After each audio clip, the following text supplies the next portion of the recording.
Good morning to all of you. Today we will discuss about first chapter of chemistry, that is chemical reaction and equation. तो जैसा कल आप लोगों को अवगत कराया गया था कि परिवर्तन और परिवर्तन के बारे में पूरे डिटेल में जानकारी प्रदान की गई थी। आज हम पहले चैप्टर के अब अपने मूल तथ्य पर पहुंचते हैं। तो मेरा पहला जो होगा वह रासायनिक अभिक्रिया है। रासायनिक अभिक्रिया जैसा कि आप दिन प्रतिदिन देखते हैं, चाहे भोजन का पकना हो, दूध से दही का बनना हो, दूध का सड़ जाना हो, दूध से पनीर बनना हो, विभिन्न प्रकार की रासायनिक अभिक्रियाओं को आप लोग दिन प्रतिदिन देखते हैं। तो इसकी जो मुख्य परिभाषा होगी वह है जब एक या अनेक पदार्थ आपस में अभिक्रिया करके नए पदार्थ बनाते हैं तो इस प्रकार की अभिक्रिया को रासायनिक अभिक्रिया कहते हैं।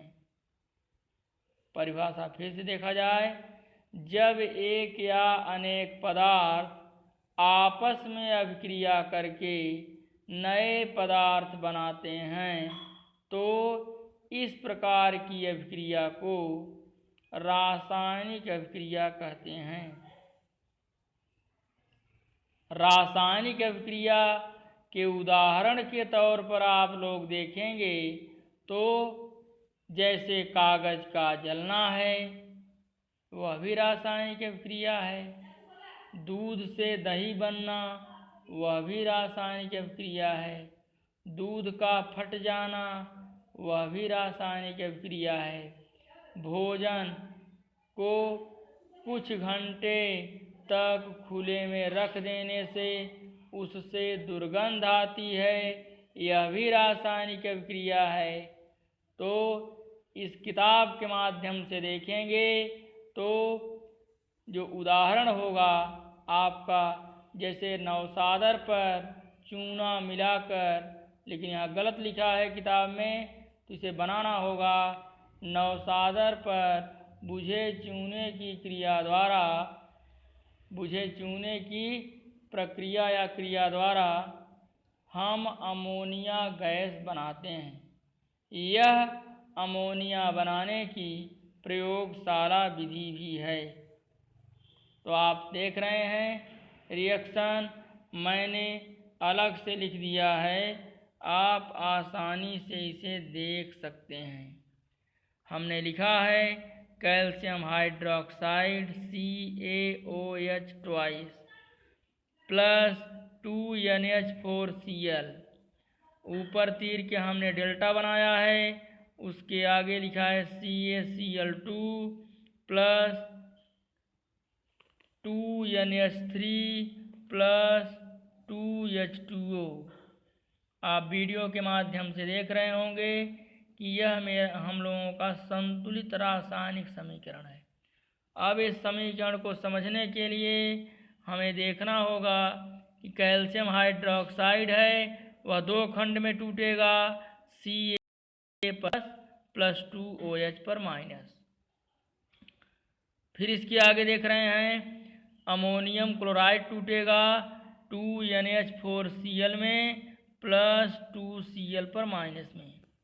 अब Ca पर 2 प्लस जो है वो जाएगा 2Cl पर माइनस के साथ, तो हम लोगों का बन जाएगा CaCl2।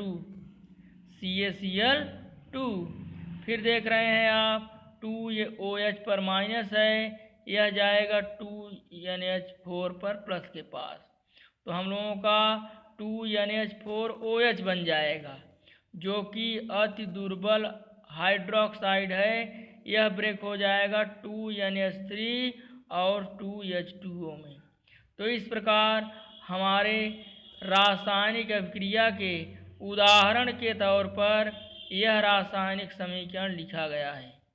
जब मुझे नवसादर से रासायनिक अभिक्रिया होती है तो अमोनिया गैस बनती है। अमोनिया गैस तीक्ष्ण गंध वाली होती है, जिसे सूंघने से आँखों में आंसू आ जाते हैं। अमोनिया के बारे में समझेंगे तो अमोनिया जल में बहुत घुलनशील है। अमोनिया जल में बहुत घुलनशील है।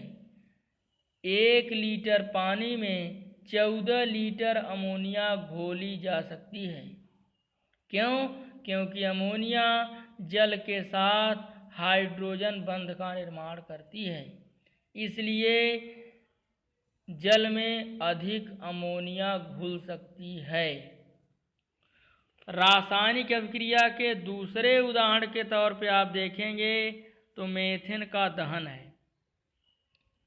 मीथेन का दहन मतलब यह कार्बनिक पदार्थ है, और जब कोई कार्बनिक पदार्थ जलता है तो हमें मिलता है कार्बन डाइऑक्साइड, जल मिलता है और ऊष्मा मिलती है।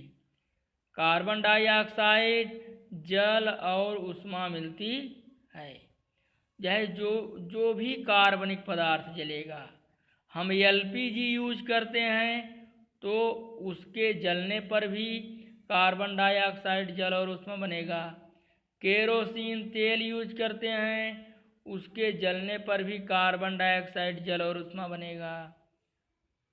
लकड़ी यूज करते हैं, क्योंकि हर लकड़ी चाहे किसी भी वृक्ष की हो वह कार्बोहाइड्रेट का स्रोत है। हर प्रकार की लकड़ी कार्बोहाइड्रेट का स्रोत है, और कार्बोहाइड्रेट कार्बनिक पदार्थ है। तो जब यह जलता है तो हमको 2 चीज़ मिलता है, एक कार्बन डाइऑक्साइड, एक जल और ऊष्मा। क्योंकि कोई पदार्थ जलेगा तो ऊष्मा जरूर उत्पन्न होगा।